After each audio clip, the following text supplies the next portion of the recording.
साथियों 22 जनवरी यानी आज का दिन 22 जनवरी 2024 इतिहास के पन्नों में सुनहरों अक्षरों में लिखा गया, क्योंकि साथियों आज अयोध्या स्थित राम मंदिर का उद्घाटन व प्राण प्रतिष्ठा किया गया।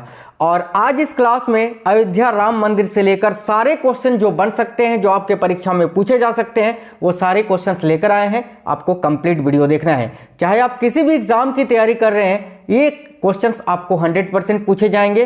तो ये क्लास आपके लिए बेहद ज़्यादा महत्वपूर्ण है, बहुत ही जरूरी क्वेश्चंस है। तो शुरू से अंत तक हम सारे क्वेश्चंस को देखेंगे। स्वागत है आप सभी साथियों का एक स्मार्ट स्टडी यूट्यूब चैनल पर। तो साथियों यूपी पुलिस, एसएससी जीडी, इसके अलावा आप SSC MTS, CGL, CHSL, Bihar police, UPSI, MP police, Rajasthan police, Delhi police, किसी भी एग्जाम की तैयारी कर रहे हो, railway, ALP technician, NTPC, group D, सभी एग्जाम्स में ये क्वेश्चंस आपके पूछे जाएंगे। तो चलिए बिना देरी किए हुए शुरू करते हैं और देखते हैं क्वेश्चंस। और पहला क्वेश्चन आज का ये है कि अयोध्या में राम मंदिर का उद्घाटन किसने किया। बहुत ही महत्वपूर्ण प्रश्न है। ये क्वेश्चन बहुत बार आपसे परीक्षाओं में पूछे जाएंगे, आपको देखने को मिलेंगे। तो याद रखना, अयोध्या में स्थित नव राम मंदिर का उद्घाटन किसके द्वारा किया गया। तो याद रखिएगा, प्रधानमंत्री नरेंद्र मोदी जी के द्वारा। तो इस क्वेश्चन के लिए करेक्ट आंसर हो जाएगा ऑप्शन नंबर ए।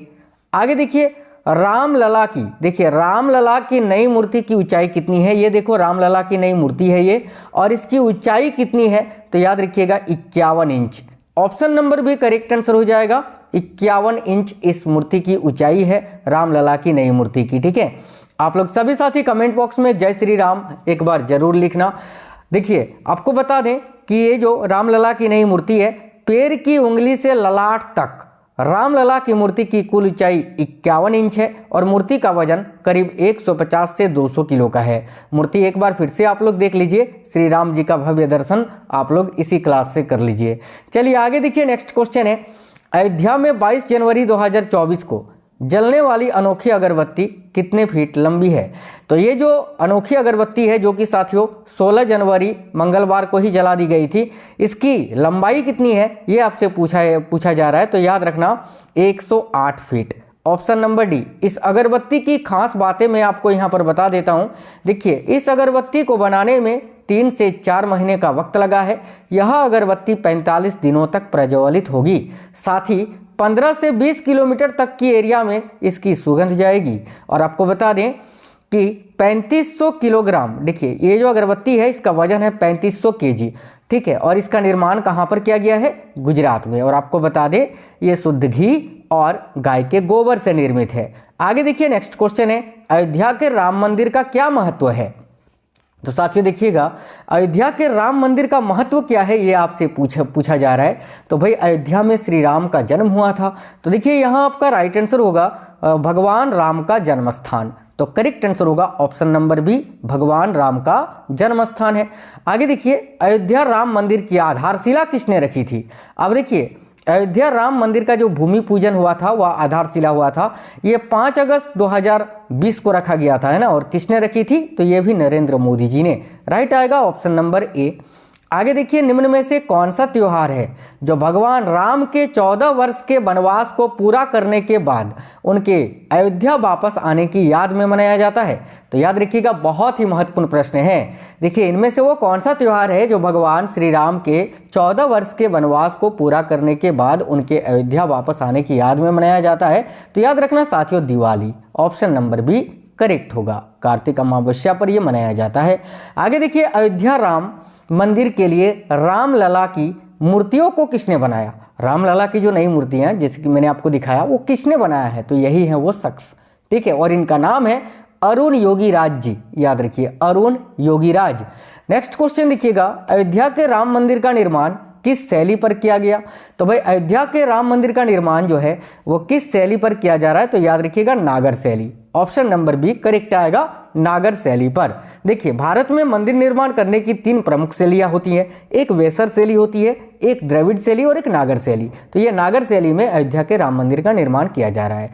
आगे देखिए, राम मंदिर प्राण प्रतिष्ठा दिवस कार्यक्रम के मुख्य यजमान कौन होंगे, यानी मुख्य अतिथि कौन होंगे। तो Narendra Modi ji. Option number 1 correct होएगा, नरेंद्र मोदी। याद रखिएगा। आगे देखिए, अयोध्या राम मंदिर के निर्माण की अनुमानित लागत क्या है।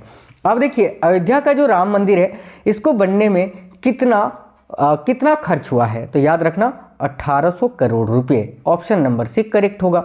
आगे देखिएगा, राम मंदिर की नींव में इस्तेमाल किए गए काले पत्थर जो कि शालिग्राम शिला में है, इसका क्या महत्व है? तो राम मंदिर की नींव में इस्तेमाल किए गए काले पत्थर जो है शालिग्राम शिला, इसका महत्व क्या है? तो भगवान विष्णु जी का ये प्रतीक है। देखिए राइट आएगा ऑप्शन नंबर बी, भगवान विष्णु का प्रतीक। आगे देखिए, अयोध्या राम मंदिर का निर्माण कितने सालों में संपन्न हुआ? तो भाई अयोध्या राम मंदिर का निर्माण जो है भूमि पूजन से लेकर अभी प्राण प्रतिष्ठा तक 3 साल 5 महीने का वक्त लगा। राइट आएगा ऑप्शन नंबर बी, 3 साल 5 महीने।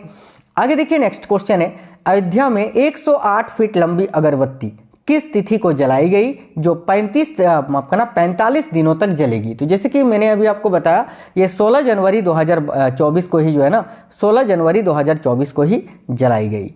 आगे देखिए, राम मंदिर ट्रस्ट के अध्यक्ष कौन बनाए गए थे?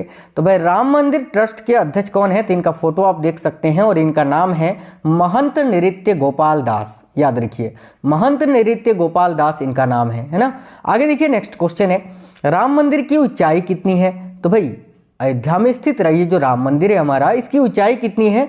तो 161 फीट। ठीक है, ऑप्शन नंबर ए 161 फीट। देखिए मंदिर की लंबाई अगर पूछे तो पूर्व से पश्चिम की ओर 380 फीट है और चौड़ाई 250 फीट है, याद रखना, और ऊंचाई 161 फीट। ठीक है, आगे देखिए, राम मंदिर में कितने खंभे हैं? तो भाई राम मंदिर में कुल 392, याद रखना 392 जो है ना खंभे हैं। ऑप्शन नंबर ए करेक्ट होगा। राम मंदिर में कितने मंडप हैं? तो साथियों नवनिर्मित राम मंदिर में कुल कितने मंडप होंगे? तो देखो करेक्ट आएगा ऑप्शन नंबर बी, 5 मंडप। और ये 5 मंडप कौन कौन से हैं देख लीजिए, एक आपका नृत्य मंडप, एक रंग मंडप, एक सभा मंडप, एक प्रार्थना मंडप और एक कीर्तन मंडप, यानी टोटल 5 मंडप। याद रखना, निम्नलिखित में से कौन अयोध्या में राम मंदिर का निर्माण कर रहा है? अब देखिए अयोध्या में राम मंदिर का निर्माण या वास्तुकार आपसे पूछे तो याद रखना चंद्रकांत सोमपुरा। राइट आएगा ऑप्शन नंबर डी। ठीक है, देखिए चंद्रकांत सोमपुरा का परिवार जो है ना 16 पीढ़ियों से मंदिर बनाते आ रहे हैं। याद रखना, यही है चंद्रकांत सोमपुरा जी का फोटो आप देख सकते हैं।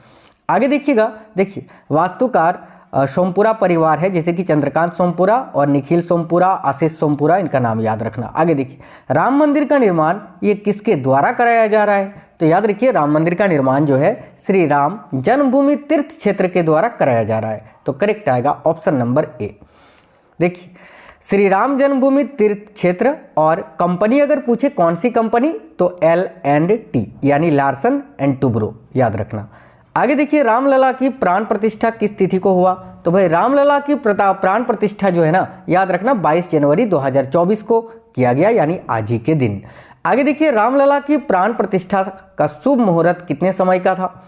तो भाई रामलला की जो प्राण प्रतिष्ठा हुई उसके लिए शुभ मुहूर्त था 84 सेकंड का, 84 सेकंड। कब से कब तक? तो देख लीजिए, रामलला की प्राण प्रतिष्ठा के लिए 84 सेकंड का शुभ मुहूर्त निकाला गया है। यह समय 22 जनवरी 2024 को 12:29:08 से 12:30:32 तक होगा। ठीक है, आगे देखिएगा, राम मंदिर परिसर के चारों कोनों में क्या होगा?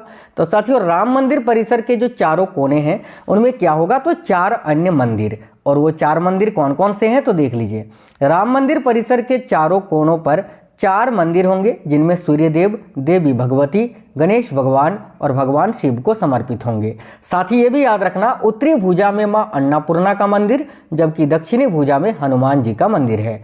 चलिए नेक्स्ट क्वेश्चन है, अयोध्या की विवादित भूमि में कौन सी ऐतिहासिक घटना जुड़ी है? तो भाई देखिएगा, अयोध्या की विवादित भूमि से कौन सी ऐतिहासिक घटना जुड़ी है? तो भाई बाबरी मस्जिद विध्वंस। याद रखिए ऑप्शन नंबर सी। देखिए अयोध्या का परिवर्ती नाम क्या है, ये आपसे पूछा जा रहा है। तो भाई अयोध्या जो है ना, अयोध्या जिला अभी हो गया है नया यूपी का, और सबसे पहले अयोध्या फैजाबाद के अंदर पड़ता था, तो इसका जो परिवर्ती नाम है वो है फैजाबाद। Option number A. और याद रखना, अयोध्या को प्राचीन काल में साकेत के नाम से भी जाना जाता था, साकेत के नाम से। ठीक है, चलिए देखिए, 2018 में उत्तर प्रदेश राज्य के मुख्यमंत्री योगी आदित्यनाथ ने फैजाबाद जिले का नाम परिवर्तित कर अयोध्या कर दिया। अयोध्या का पौराणिक प्राचीन नाम साकेत भी कहा जाता है। याद रखना। आगे देखिए, विवादित भूमि पर निर्मित बाबरी मस्जिद का ढांचा कब तोड़ा गया था? तो तो बाबरी मस्जिद का ढांचा ये कब तोड़ा गया था ये पूछा जा रहा है। तो याद रखना 6 दिसंबर 1992 में। और उस समय उत्तर प्रदेश के मुख्यमंत्री कौन थे? तो कल्याण सिंह जी, याद रखना। आगे देखिए, वर्ष 1992 में बाबरी मस्जिद तोड़ी गई, उस समय भारत के प्रधानमंत्री कौन थे? तो प्रधानमंत्री पूछे तो पीवी नरसिम्हा राव, और मुख्यमंत्री यूपी के कौन थे? तो कल्याण सिंह। उत्तर प्रदेश के वर्तमान में मुख्यमंत्री कौन है? तो साथियों, उत्तर प्रदेश के वर्तमान में मुख्यमंत्री हैं ये योगी आदित्यनाथ जी। करेक्ट आएगा option number B, Yogi Adityanath. Uttar Pradesh के राज्यपाल कौन है, वर्तमान में कौन है, ये आप हमें कमेंट बॉक्स में कमेंट करके बता दीजिए साथियों। कलराज मिश्र, अजय वर्धान, आनंदीबेन पटेल या जगदीश मुखी, चारों में से कोई उत्तर प्रदेश की वर्तमान में अभी राज्यपाल हैं, कौन है ये आप हमें कमेंट बॉक्स में कमेंट करके बताएंगे। देखिए नेक्स्ट क्वेश्चन है, सुप्रीम कोर्ट ने संविधान के किस अनुच्छेद के तहत अयोध्या विवादित 2.77 एकड़ जमीन पर मंदिर के लिए केंद्र सरकार को ट्रस्ट बनाने एवं मुस्लिमों को 5 एकड़ भूमि मस्जिद निर्माण हेतु आवंटित करने के आदेश दिए हैं? तो याद रखना करेक्ट आएगा अनुच्छेद 142 के अंतर्गत, संविधान के अनुच्छेद 142 के अंतर्गत है ना। इसमें याद रखना, इसमें यह कहा गया है कि राम मंदिर के लिए 2.77 एकड़ जमीन पर मंदिर बनेगा, और इसमें जो है ना मुस्लिमों को लिए भी 5 एकड़ का जमीन दिया गया है मस्जिद बनाने के लिए, ये भी आपको याद रखना है। तो साथियों, ये बहुत ही महत्वपूर्ण क्वेश्चंस थे जो मैंने अभी आपको कराए। आपको आज का क्लास कैसा लगा है कमेंट बॉक्स में बताना, कमेंट बॉक्स में जय श्री राम जरूर लिखना, और साथ ही साथ क्लास को अपने 5 दोस्तों के साथ जरूर शेयर करना। तो साथियों, आई होप आपको क्लास पसंद आया है, और अगर क्लास पसंद आया है तो अपने सभी दोस्तों के साथ जरूर शेयर करिएगा, कम से कम 5 दोस्तों के साथ जरूर शेयर करना। मिलेंगे नेक्स्ट क्लास में, तब तक के लिए जय हिंद, जय श्री राम।